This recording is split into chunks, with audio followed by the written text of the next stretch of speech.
بالله من الشيطان الرجيم. بسم الله الرحمن الرحيم.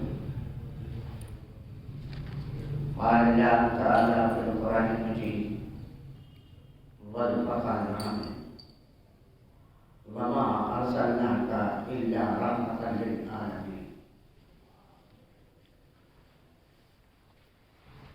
وقال تعالى في القرآن المجيد والفرقان الحميد إن الله وملائكته يصلون على النبي يا أيها الذين آمنوا صلوا عليه وسلموا تسليما.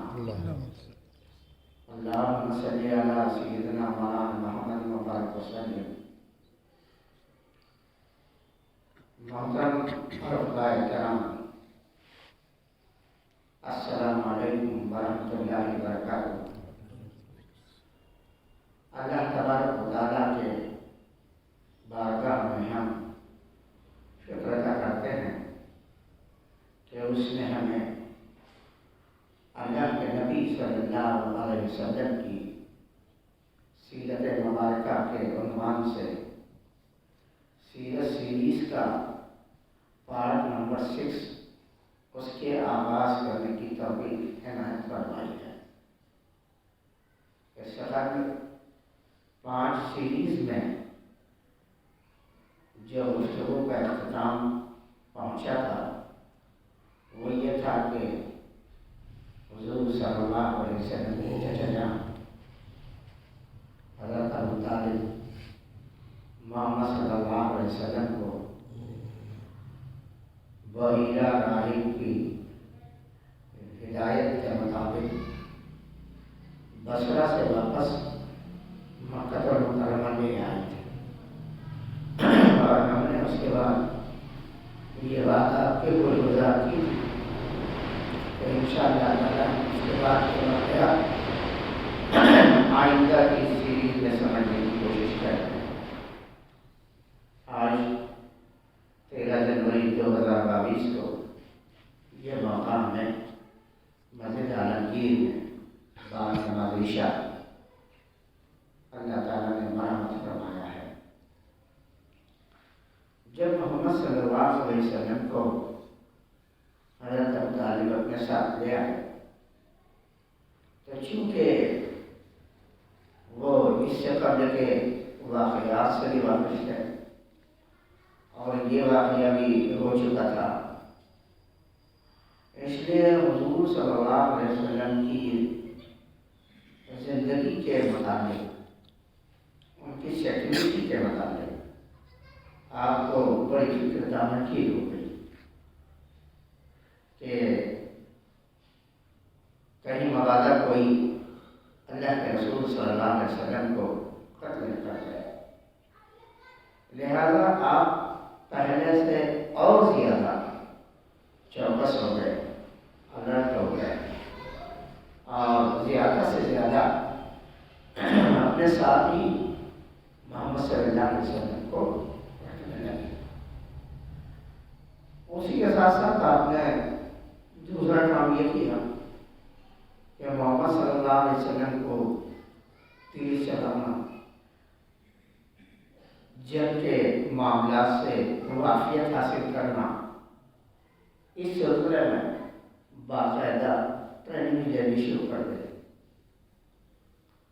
اللہ کے نبی صلی اللہ علیہ وسلم کے ہی ہمعمر ان کے چچا حضرت حمزہ رضی اللہ عنہ تھے، حمزہ بن مطلب۔ ان کی اور ان کی ایج کا بہت کم تفاوت ہے، تو وہ بھی آپ کے ساتھ رہتے ہیں، ان کو بھی حضرت ابو طالب سکھاتے ہیں، اور باقاعدہ چونکہ حمزہ جو ہیں فزیکل اپیئرنس وغیرہ کے اعتبار سے محمد صلی اللہ علیہ وسلم کے کمپیریزن میں تھوڑے اچھے صحت والے تھے، ان کی باڈی جو ہے تھوڑی فربا قسم کی تھی، اور محمد صلی اللہ علیہ وسلم جو ہے وہ اوسط قد و قامت کے تھے، بلکہ یہ دونوں جو حضرات ہیں دونوں 12-13 برس کی عمر کی نوعیت ہے، اور وہاں پر یہ تیر انداز سازی کو سیکھ رہے ہیں۔ یہ سلسلہ باقاعدہ جو چلا ہے تو کم و بیش 3 سال تک کا چلا ہے کہ ہر قسم کی فن حرب کی بات، کشتی لڑنے کی بات، رمی کرنے کی بات، گھوڑے پر سوار ہو کر اوپر پہاڑی پر چڑھنے کی بات، پہاڑ سے اترنے کی بات، ایسے گویا ابتدائی مراحل سے اللہ کے نبی صلی اللہ علیہ وسلم کو آپ کے چچا جو ہے وہ گزار جائے گا۔ یہ ہے تصویر کا ایک رخ۔ تصویر کا دوسرا رخ یہ ہے کہ محمد صلی اللہ علیہ وسلم نے جیسے دائی حلیمہ کے پاس رہتے وقت 4 سال کی عمر میں بکریوں کو ریوڑ کے ساتھ جانا، وہاں رکنا، وہاں سے واپس آنا، یہ چیزوں کی ابتدائی چیزیں، ابتدائی کیفیت آپ کو تھی، تو ساتھ ہی ساتھ باقاعدہ پھر بکریوں کو چرانے کے لیے بھی حضور صلی اللہ علیہ وسلم کو آپ کے چچا نے کرنا شروع کر دیا۔ ایک طرف یہ سامان ہر جنگ و جدل کی کیفیت کے جواب سے واقعیت کی اصول یہ بھی آئی ہے، دوسری طرف جو ہے بکریاں چرانے کے لیے جانا اور آنا یہ بھی آئی ہے۔ تیسری طرف یہ ہے کہ اللہ کے نبی صلی اللہ علیہ وسلم کو جب بھی ابو طالب کو کوئی اہم بات ہوتی، کسی قبیلے سے ملاقات کی بات ہو یا کعبۃ اللہ میں جانا ہو، مطاف میں بیٹھنا ہو اور وہاں پر معاملات کو کسی لوگوں کے فیصل کرنا ہو، تو اس سمے پر بھی اللہ کے نبی صلی اللہ علیہ وسلم باقاعدہ ابو طالب کے ساتھ رہا کرتے تھے۔ یعنی اگر ہم یہ سمجھیں تو اللہ تبارک و تعالیٰ کی طرف سے وہ مواقع آپ کو میسر آ رہے تھے کہ اپنے سے بڑی عمر کے تجربہ شخصیت کے ساتھ آپ کے شب و روز جڑ رہے ہیں۔ لیکن آپ دیکھیں گے کہ اس کے ساتھ ہی ساتھ ایک اور چیز ہو رہی تھی کہ ابو طالب جو ہے اب وہ وہاں سے جو واپس آ گئے تھے منگشان سے، تو ان کا جو تجارتی سامان ہے اب چونکہ بیچ ہی میں واپس ہوتے تھے، ظاہر سی بات ہے کہ تجارت میں جب کوئی سامان لگتا ہے، استعمال ہوتا ہے، اگر وہ سیل نہ ہو تو وہ لاس کی بات کرتی ہے۔ اللہ کے نبی صلی اللہ علیہ وسلم کے سیکیورٹی کی خاطر، محبت کی خاطر ابو طالب نے یہ چیز کو سائڈ میں رکھا کہ میرا کاروبار کا لاس ہوتا ہے، ہوا ہے، لیکن مین چیز جو ہے وہ اللہ کے نبی صلی اللہ علیہ وسلم کی عبادت ہے، ان پر توجہ ہے، ان کی نگرانی ہے، ان کا تربیت کا معاملہ ہے، یہ چیز باقاعدہ چلتی رہنی چاہیے۔ لہذا کاروباری معاملات کے اعتبار سے ابو طالب جو ہے وہ وہاں سے بھی تھوڑا سا پہلے کی جو نوعیت تھی اس کی کمپیریزن میں، اس کے موازنے میں کم ہونا شروع ہو گئے۔ وقت اسی طرح بیتتا ہے، یہاں تک کہ 15 برس کی عمر میں، بعض روایتوں میں 20 برس کی عمر بھی آئی ہے، لیکن واقعات کی ترتیب اگر دیکھتے چلیں تو وہ 15 برس کی عمر جو ہے اللہ کے رسول کی وہ زیادہ مناسب لگتی ہے۔ تو اس موقع پر یعنی اگر ہم سن کو سمجھنا چاہیں تو جیسے ہم نے آپ کو ابتدا میں بتایا تھا پہلی پارٹ میں، پہلی سیریز میں، کہ حضور صلی اللہ علیہ وسلم کی پیدائش کا وقت جو ہے وہ 571 سن ہے، 22 اپریل 571۔ تو یہ جو موقع ہے، اس موقع پہ جو 15 برس کی عمر ہو رہی ہے تو وہ سن کے اعتبار سے 586 سن چل رہا ہے۔ تو اس موقع پر اس عرب کی وہ پوری سچویشن سے ہمارے سامنے ہے، تو اس میں ہم دیکھتے ہیں کہ یہ وہ قوم تھی جو چھوٹی چھوٹی باتوں پہ لڑا کرتی تھی اور ان کی لڑائیاں جو ہے برسوں چلا کرتی تھی۔ وہ لڑنے میں، مارنے مرنے میں کوئی آر محسوس نہیں کرتے تھے۔ اور ایسے ہی موقع پر 15 برس کی عمر کے دوران ایک معاملہ پیش آیا۔ وہ معاملہ یہ پیش آیا کہ قبیلہ قیس میں قبیلہ قیس کے سے ریلیٹڈ ایک چھوٹا ذیلی قبیلہ بنو عباد اور اس کے ایک ذیلی قبیلہ بنو عامر. بنو عامر کے ایک شخص نے قتل کر دیا بنو کنانا کے افراد میں سے ایک کا، اور قتل کرنے کے بعد وہ وہاں سے فرار ہو گیا. اب آپ دیکھیں کہ جو عربوں کی اس وقت کی تاریخ میں جو باتیں آتی ہیں وہ یہ ہے کہ وہ ذرا بھی کوئی بات چھوٹی سی بھی اشتعال کی ہوتی تو وہ بہت تیزی کے ساتھ مشتعل ہوتے تھے اور اسٹیپ تیزی سے لینا چاہتے تھے. وہ اسٹیپ لے لیا کرتے تھے، لڑائی شروع ہو جاتی تھی. اس سمے پر یہ ہوا کہ جب وہ قاتل ملا تو مقتول والوں نے، یعنی جس قبیلے سے تعلق تھا، انہوں نے کیا کہ اب جس نے قتل کیا ہے اس کے قبیلے سے لڑائی ہو، اور اس طریقے سے یہ لڑائی کی کیفیت، جنگ کی کیفیت بڑھتی چلی گئی.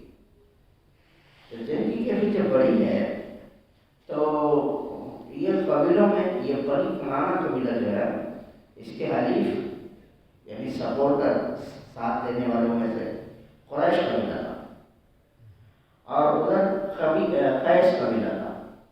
تو بعد میں ہو کر وہ کیا ہو گئے، قریش قبیلہ اور قیس قبیلہ آمنے سامنے کی کیفیت بن گئی. یعنی اب ان کے درمیان لڑائی کی بات کا آغاز ہو گیا. تو وہ لڑائی جو چلی ہے تو وہ لڑائی چلی ہے 4 سے 5 دن تک. اب یہ جو 4 سے 5 دن ہے، اس دوران میں جو بنو ہاشم ہے، یعنی حضور صلی اللہ علیہ وسلم کا راست قبیلہ جو ہے، جو بنو ہاشم کہلاتا ہے. جب ہم لوگ قریش بولتے ہیں تو قریش خالی ایک قبیلہ نہیں ہے بلکہ صرف 25 قبیلوں کا ایک مشترک نام ہے، جس میں سے ایک بنو ہاشم ہے. ایسا ہے.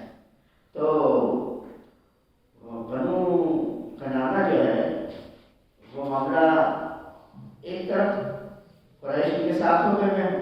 تو اب قریش میں جو لوگ جمع ہوئے قریش کے ساتھ لڑنے والوں میں سے، تو ان کی سرداری بھی مانی جاتی تھی، اس کا سردار کون ہے، اس کا سردار کون ہے. تو بنو ہاشم سے جو سردار تھے وہ حضرت زبیر بن مطلب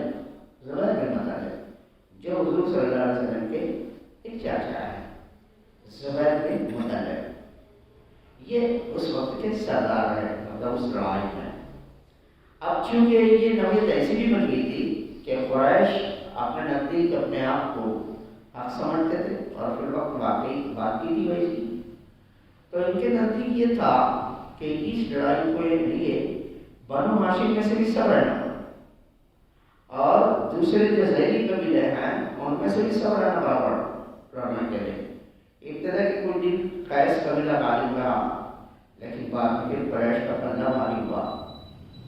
تو اب اس لڑائی میں شرکت کے لیے نبی کریم صلی اللہ علیہ وسلم کو آپ کے یہ چچا زبیر بن عبد المطلب انہوں نے اپنے ساتھ لے کر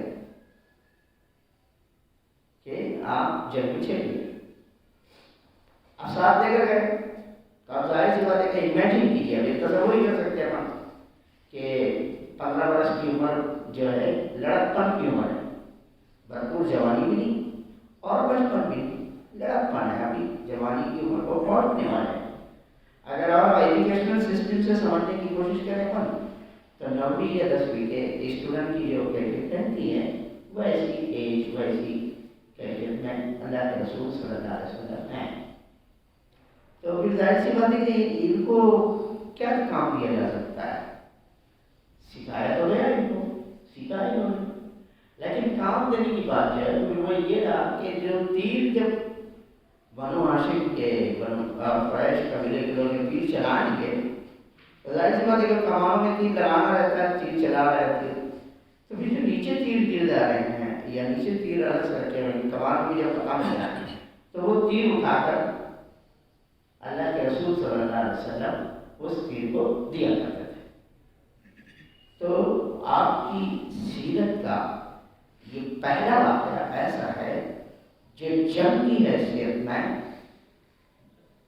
باقاعدہ شریک جنگ، اس میں آپ شریک رہے ہیں۔ اس جنگ کو جو نام دیا گیا ہے تاریخ میں، وہ کہا جاتا ہے جنگ فجار۔ حرب فجار نام ہے اصل میں، حرب یعنی جنگ، اور فجار جو ہے یہ لفظ دراصل ان مہینوں میں جنگ کرنے کی بنیاد پر کہا جاتا ہے جس میں جنگ کی پرمیشن نہیں تھی۔ حالانکہ مشرکانہ عقیدہ چلتا تھا جب، لیکن وہ دوروں میں بھی یہ 4 مہینے جو ہیں ذی القعدہ، ذی الحج، محرم اور صفر، یہ 4 مہینے جو ہیں عرب کے لوگ جو ہیں جنگ نہیں کیا کرتے تھے۔ کبھی کبھار بہت استثنائی صورت میں اگر جنگ ہو بھی جاتی تو ہر ایک اپنے آپ کو گنہگار محسوس کرتا تھا، جو جیت رہا ہے وہ بھی گنہگار محسوس کرتا، اور جو ہار رہا ہے وہ بھی محسوس کرتا کہ ہم نے غلط کیا ہے۔ تو گناہوں والی جنگ، حرب فجار میں گناہوں والی جنگ، تو اس جنگ میں نبی کریم صلی اللہ علیہ وسلم کی پہلی شرکت رہی ہے۔ اس جنگ کا جو اختتام ہوا وہ صلح پر ختم ہوا۔ عام طور پر جنگ صلح پر کم ختم ہوتی تھی، لیکن یہ ٹائم پر یہ جنگ جو ہے صلح پر ختم ہو گئی، اور اس جنگ میں جو رول ادا کرنے والی شخصیت تھی وہ حرب بن امیہ تھی، قریش کے باسی اثر شخصیت حرب بن امیہ، حضرت امیر معاویہ رضی اللہ عنہ کے والد۔ یہ اس وقت قریش قبیلے کی سربراہی کر رہے تھے، بنو ہاشم میں سے عبد المطلب ہے۔ اب جناب علی یہ معاملہ صلح پر ختم ہوا۔ تاریخ اپنے آپ کے مراحل سے آگے بڑھتی ہے، وقت تو کبھی تھمتا نہیں، وقت برابر بڑھتا رہتا ہے۔ تو اس ہر چیز، ہر واقعہ جو واقع پذیر ہوتا ہے تو اپنے اثرات چھوڑتا ہے، اچھے اثرات بھی چھوڑتا ہے، برے اثرات بھی چھوڑتا ہے، انسانوں کو سوچنے سمجھنے کی صلاحیتوں کو ایک نیا رخ بھی دیتا ہے۔ لوگوں نے محسوس کیا کہ یہ جنگیں بہت ہو جا رہی ہیں، لڑنا اپنے ہی لوگوں کو زندگیوں کا خاتمہ کرنا، تو ذہنوں پر جو ہے ایک سوالات کی کیفیت آنے لگی کہ جنگیں جو ہے اس پر تھوڑا سا قابو پانا چاہیے، کچھ نہ کچھ ہونا چاہیے۔ یہ ایک بات۔ دوسری بات یہ ہے کہ ہم اس سے پہلے کے باتوں میں یہ کیفیت لائے ہیں آپ کے سامنے کہ لوگ ملک شام کا سفر کرا کرتے تھے، یمن کا سفر کر لیا کرتے تھے، تو دوسرے ملکوں کے سفر جو گئے ہیں، اب جو یہ ملک شام ہے نا، تو اس پر کنٹرول جو ہے رومی سلطنت کا تھا۔ تو جب یہ لوگ جاتے، قبیلہ قریش یا دوسرے قبیلے کے لوگ بھی جاتے، تو وہاں کے قانون انتظامات کو، عدل انصاف کی کیفیت کو دیکھا کرتے تھے۔ عرب کے اس معاشرے میں عدل انصاف کی کیفیت نہیں تھی، مائٹ از رائٹ تھا، جس کی طاقت، جس کی لاٹھی اس کی بحث، جو پاورفل ہے وہ سب کچھ کر لے گا، جو پاور لیس ہے اس کو مظلوم کیسے کرنا پڑے گا۔ تو بہت سارے لوگوں کے ذہنوں میں یہ بات آتی رہتی تھی کہ جیسے ادھر کے قوانین ہیں ایسا خود بھی اپنے پاس بھی رہنا چاہیے، یہ کب تک ایسا چلے گا؟ تو گویا تھنکنگ لیول پر یہ بات سوچنے کی حد تک، تھوڑا ڈسکشن انفرادی گفتگو کی حد تک یہ باتیں چلنے لگی تھی۔ اس جنگ فجار کے 5-6 مہینے کے بعد پھر ایک اور واقعہ ہو گیا۔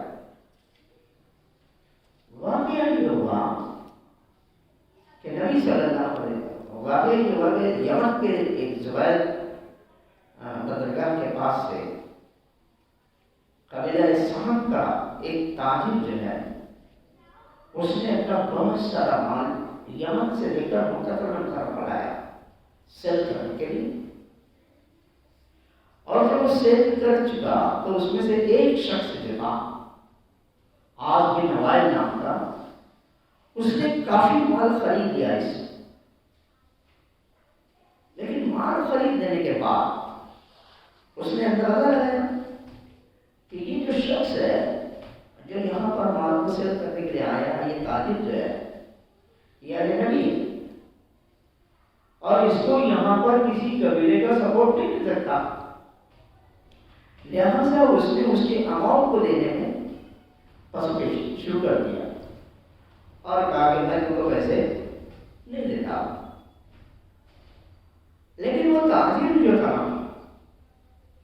وہ تاجر ایک دم ہی بہت ہی سیدھا سادہ قسم نہیں تھا، بلکہ وہ بھی اپنی کچھ ٹیکنکس، اپنا کوئی طریقہ کار، اپنا کچھ اسلوب، اپنی کچھ حکمت اپنے ساتھ رکھا تھا۔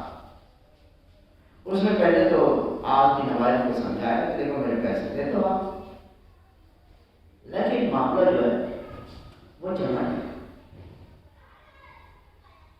پھر اس شخص نے یہ کیا کہ قمیص کی پہاڑی پر تھوڑی سی بلندی پر چڑھا اور وہاں سے اس نے آواز لگائی قبیلے کے لوگوں کو۔ یہ ایسا سمجھ کے چلیے کہ اس وقت کا یہ میڈیا ہے، جیسے اپنی بات اپنی یہ مائک کے ذریعے سے دور تک پہنچ رہی ہے، انفارمیشن بات کو دور تک لوگوں تک پہنچانے کا یہ ایک ذریعہ ہے۔ واٹس ایپ ایک ذریعہ ہے، نیٹ ایک ذریعہ ہے، فیس بک ایک ذریعہ ہے، الگ الگ جو ذرائع پیدا ہو گئے ہیں پرنٹ میڈیا میں، الیکٹرانک میڈیا میں، سوشل میڈیا میں، یہ ذرائع ہو گئے۔ لیکن اس وقت دو طریقے جو ہے بلکہ تین طریقے اختیار کیے جاتے تھے لوگوں تک انفارمیشن یا اہم بات کے تعلق سے لوگوں کو متوجہ کرنے کے لیے، یا تو انفارم کرنے کے لیے یا متوجہ کرنے کے لیے، یا کسی معاملے میں اپنے سپورٹ کو لوگوں کو بنوانے کے لیے۔ ایک تو یہ تھا کہ پہاڑی پر کھڑے ہو کر کہا جائے، تو جب پہاڑی پر کھڑے ہوں گے تو کیا ہوگا؟ پہاڑی پر جب کھڑے ہوں گے تو آواز جو ہے بلندی پر بولنے کی وجہ سے دور تک جائے گی، آواز دور تک جائے گی۔ ایک میتھڈ یہ تھا۔ دوسرا میتھڈ یہ تھا کہ ڈھول بجایا جائے، دف بجائی جاتی ہے، اور دف بجانے کے بعد کسی ایک چوراہے پر کھڑے ہو کر وہ امپورٹنٹ نیوز جو ہے جو بات بولنا ہے وہ کہی جاتی ہے۔ لوگوں کو اس طرح معلومات ہوتی تھی۔ اور کوئی بہت سنگین قسم کا واقعہ ہو تو پھر اونٹنی پر سوار ہوا جاتا، اونٹنی کا کان کاٹ دیے جاتے، اور جو شخص انفارم کرنے والا رہتا وہ اپنے کپڑوں کو، اپنی شرٹ کو الٹی کر دیتا اور پھر اپنی انفارمیشن دیتا۔ یہ تین میتھڈ جو ہے اس کو کہتے ہیں۔ تو یہ جو میتھڈ ہے اس کے تاریخ کے حوالے سے سمجھنے کے لیے مواقع بھی معلوم ہوتے ہیں کیا ہوئے ایسے۔ جیسے ایک موقع پر آگے بات آئی، ابھی اشارہ اس چیز کو سمجھنے کے لیے کہ اللہ کے نبی صلی اللہ علیہ وسلم نے جب واقف کرنا چاہا تھا تو پہاڑی پر چڑھ کر پہاڑوں کی چوٹی پر بھی آپ نے یہ کہا تھا کہ یا سواہا یا سواہا، یہ کہا گیا۔ یہ سورہ جمعہ کے تعلق سے یہ بات آتی ہے کہ سورہ جمعہ میں بات ملتی ہے کہ مکہ میں قحط پڑا ہوا تھا، تو قحط کی کیفیت میں جب قافلہ آیا تو اس نے دف بجانا شروع کیا تھا، جس میں آیت کی ہے وہی ذرا تجارت قولا من فضل اللہ وترکوہ قائما قل ما عند اللہ خیر من اللہ ومن التجارۃ واللہ خیر الرازقین۔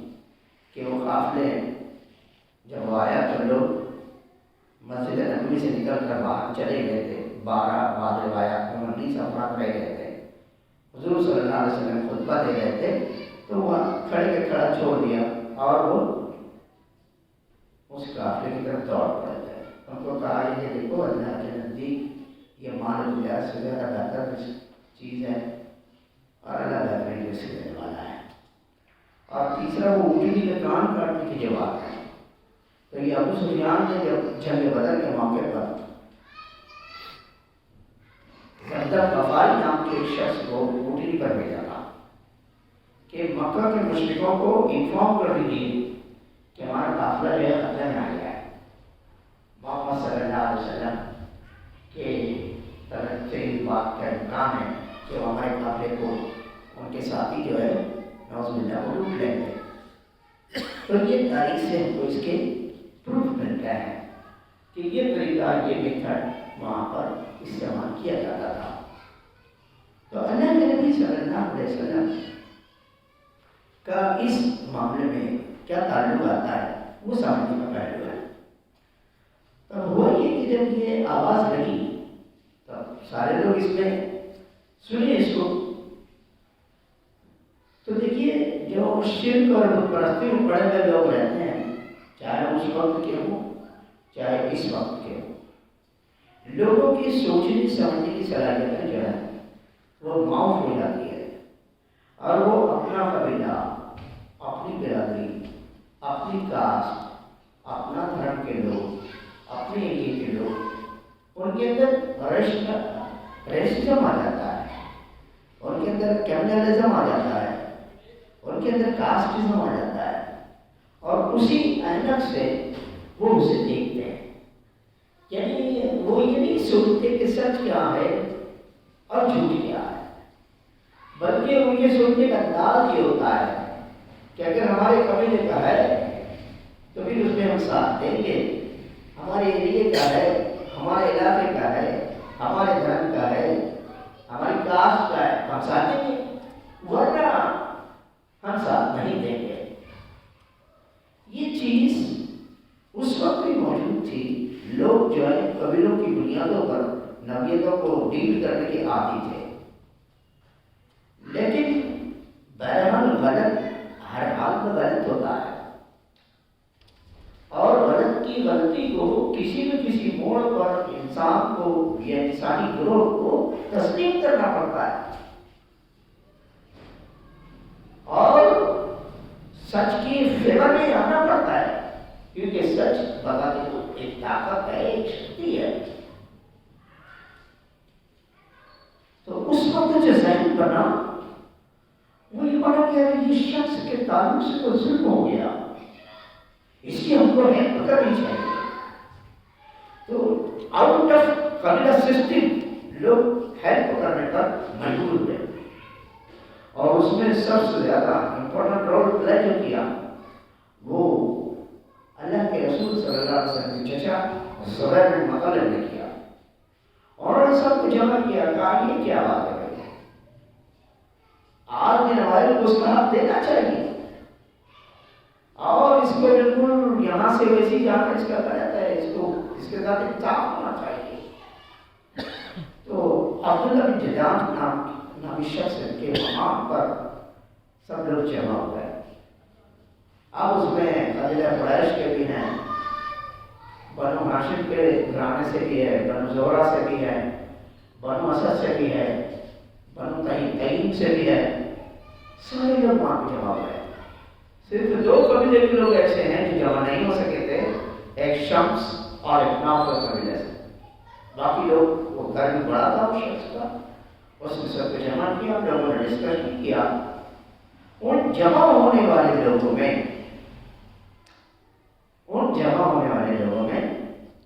اللہ کے نبی صلی اللہ علیہ وسلم بھی حضرت زبیر بن مطلب کے ساتھ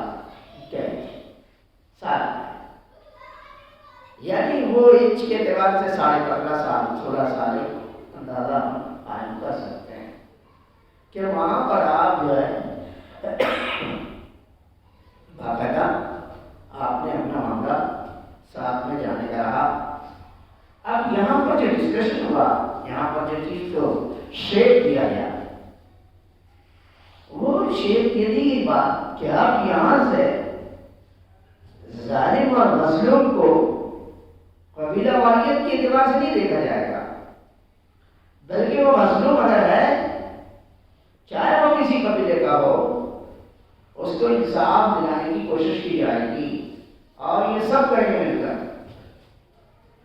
اور جو ظالم رہے گا اس ظالم کے تعلق سے باقاعدہ چاہے کسی کو بھی دیکھا ہو اس کے خلاف اسٹیپ لیے جائیں گے. تو اب اس سلسلے میں جب یہ طے ہو رہی ہے بات تو حلف کیسے لینا، عہد کیسے کرنا، وعدہ کیسے کرنا، کیا کرنا چاہیے.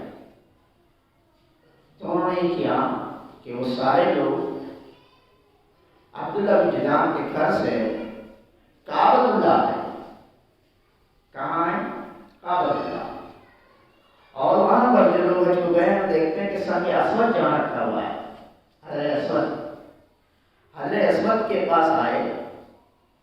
انہوں نے حضرت اسود پر زمزم کا پانی ڈالا، زمزم سے اس حضرت اسود پر پانی کو ڈالا، پانی بہا، اس پانی کو لیا، پیا بھی، اور وہاں پر کھڑے رہ کر انہوں نے یہ بات کا عہد کیا، حلف لیا.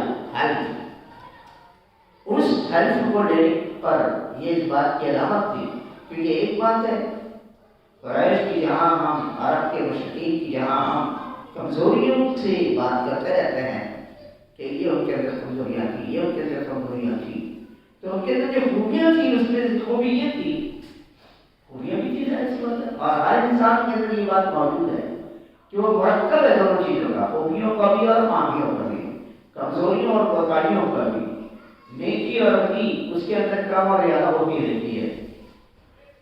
تو یہ قریش جب کسی بات کا حلف لیتے، کسی بات کا وعدہ کرتے تو پھر وہ پہاڑ سرک سکتا ہے، لیکن کیے ہوئے وعدے سے وہ لوگ ہٹ نہیں سکتے. یہ چیز اس وقت کے مشرکین مکہ میں بدقرۂ رقم پائی جاتی تھی. اس کا مطلب یہ ہوا کہ جب انہوں نے اس بات کا ڈیسیزن لے لیا، اس بات کا عہد کر دیا کہ اب ہم مظلوم کے خلاف کھڑے ہوا کریں گے اور جنگ و جدل کے معاملات سے حتی الامکان کوشش کریں گے کہ یہ چیزیں باقی نہ رہیں، نوعیتوں کو سمجھ کر اس کو ڈیل کر کے صلاح کر کے معاملات کو فیصل کرنا چاہیں گے. تو اس کو ایک نام دیا گیا، تاریخ میں اس کے لیے ایک نام ہے، جیسے حرف 4 ایک نام ہے تاریخ کا، تو ایسے تاریخ میں یہ ایک نام جو ہے حلف الفضول کے حیثیت سے جانا جاتا ہے. کیا کہتے ہیں اسے؟ حلف الفضول. اب حلف الفضول کی یہ نام کی کارن کیا ہے، وجہ کیا ہے؟ تو حلف تو سمجھ جاتی ہے بات، حلف لینا ہے قسم کھانا، عہد قرار پیش کرنا، لیکن فضول یہ جو لفظ ہے یہ دراصل اسی سماج میں اس سے پہلے 3 ایسے افراد تھے جنہوں نے اس سے پہلے بھی اس بات کی کوششیں کی ہوئی تھی. ایک کا نام تھا فضیل بن حارث، ایک کا نام تھا فضیل بن بدار، اور ایک کا نام تھا مفصل. تو یہ 3 لوگوں نے اس سے پہلے یہ قسم کی کوششیں کی تھی مظلوم کا ساتھ دینے کی، عدل انصاف کی، مگر اس وقت ان کو سکسیس نہیں ملا تھا. لیکن سماجی سطح پر مکہ کی زمین میں لوگ ان کی کوششوں کی بھی کوششوں سے واقف تھے. ان کے ذہنوں میں یہ بات تازہ تھی کہ بھئی یہ ایسا پہلے بھی ہوا ہے، تو اب اس کو کیا نام دیا جائے. یہ جو ہم نے ابھی میٹنگ لی، اپنا کام کیا، اپنے ڈیسیزن لیے، تو اب اس کو کیا نام دینا؟ تو انہوں نے اس کا نام دیا تھا حلف الفضول. تو تاریخ میں یہ نام قیامت تک کے لیے محفوظ ہو گیا. اب دیکھیے آپ، نیکیاں اثرات کیسے رکھتی ہیں، بدی بھی اثرات رکھتی ہیں اور نیکیاں بھی اثرات رکھتی ہیں. وہ 3 لوگوں نے بہت کٹھن حالات میں، انتہائی سنگین حالات میں انسانوں کو، اس وقت کی بستی کے انسانوں کو سمجھانے کی کوشش کی تھی کہ دیکھو یہ برابر نہیں ہے مستقل جھگڑتے رہنا، تمہاری توانائیاں صرف ہو رہی ہے، تمہارے خاندان کے افراد صرف ہو رہے ہیں، تمہاری معیشت تباہ ہو رہی ہے، یہ سب ٹھیک نہیں ہے. تو ان کی کوششیں کی گئی کوششوں کو اللہ تبارک و تعالیٰ نے شرف قبولیت بخشا اور رہتی دنیا تک کے ان کے نام تاریخ میں محفوظ کر دی۔ اس سے جو ہم کو چیز سمجھنے کا موقع ملتا ہے، ایک تو ہم واقف ہو رہے ہیں سیرت رسول صلی اللہ علیہ وسلم کے الگ الگ مراحل سے ہم واقفیت حاصل کر رہے ہیں، وہی واقفیت کے ساتھ ساتھ ہمارے لیے سیکھنے اور تربیت حاصل کرنے کا بھی ایک ذریعہ بنتا ہے۔ اس لیے کہ صرف انفارمیشن تو نہیں لینا ہے، بلکہ ہمیں تربیت کے پہلوؤں سے وہ چیزوں کو اپنے اندر کی عکس کرنا ہے، پرمان کرانا ہے۔ تو نبی کریم صلی اللہ علیہ وسلم اس حلف الفضول معاہدے میں شریک تھے۔ اس کا مطلب یہ نکلتا ہے کہ دنیا میں کبھی بھی کہیں بھی کوئی بھی موقع آئے اور انسان کو یہ موقع ہاتھ آ جائے کہ انسانوں کی اصلاح کے لیے کوئی کوشش ہو رہی ہو تو اس میں اس کا یوگدان ہونا چاہیے، اس کا انوالومنٹ رہنا چاہیے۔ اس لیے کہ انسانی ضمیر کا معاملہ ہے۔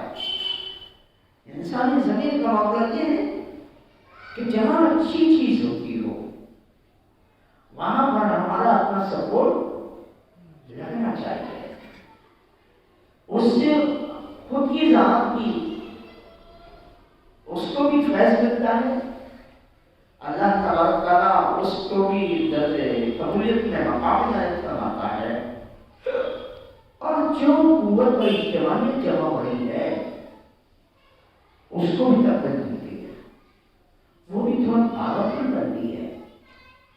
تو محمد صلی اللہ علیہ وسلم اس معاہدے میں شریک ہے،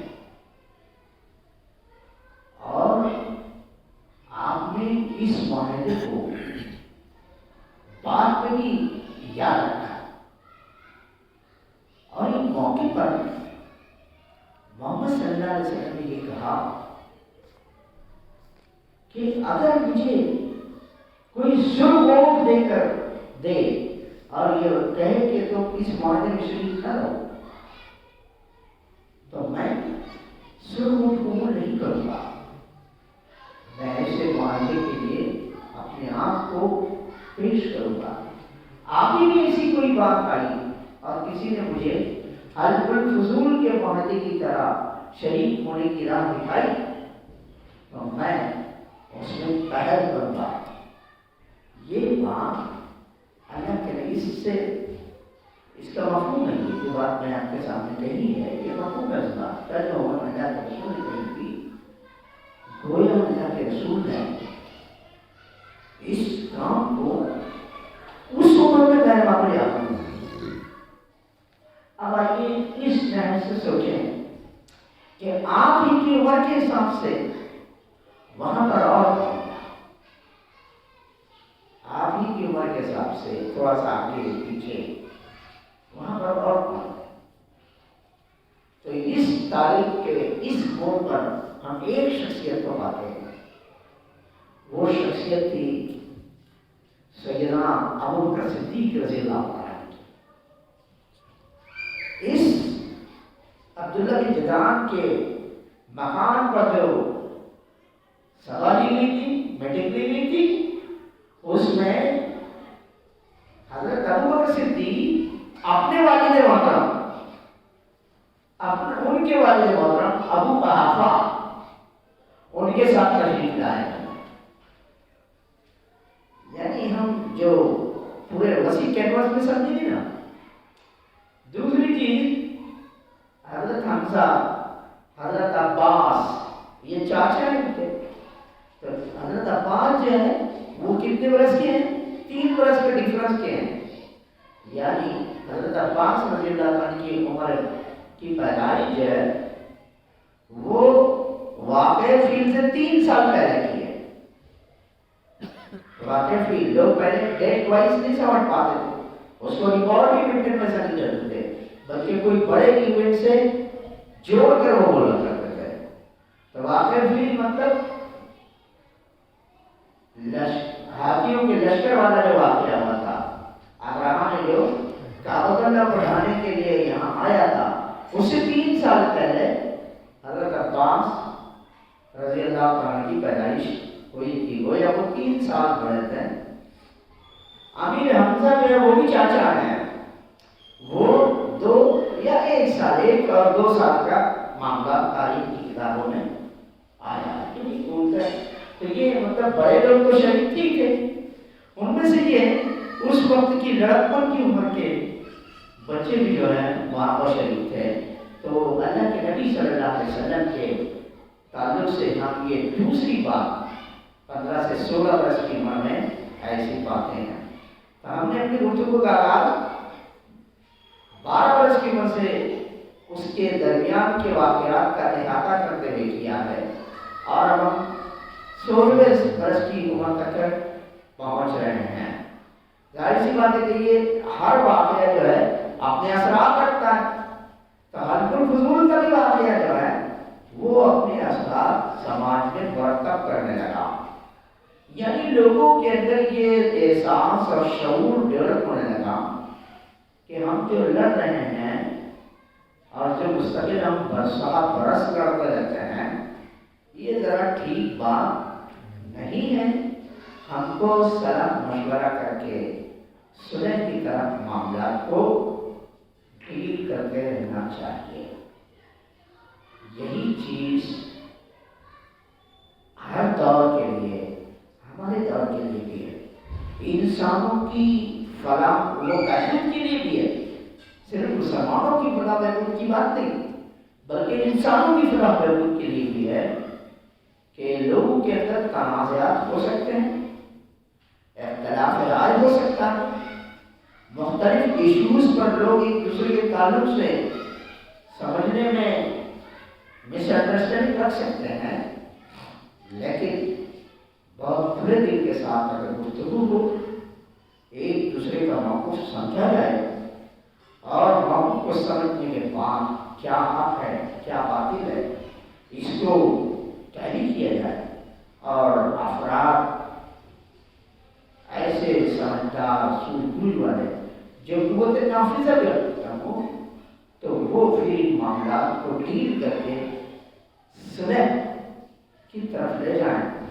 تو جو مختلف قسم کے جنگوں کے نقصانات دنیا فیس کرتی رہتی ہے، کبھی ہزاروں کی شکل میں، کبھی لاکھوں کی شکل میں لوگ مر جایا کرتے ہیں، اس پر بریک لگ سکتا ہے۔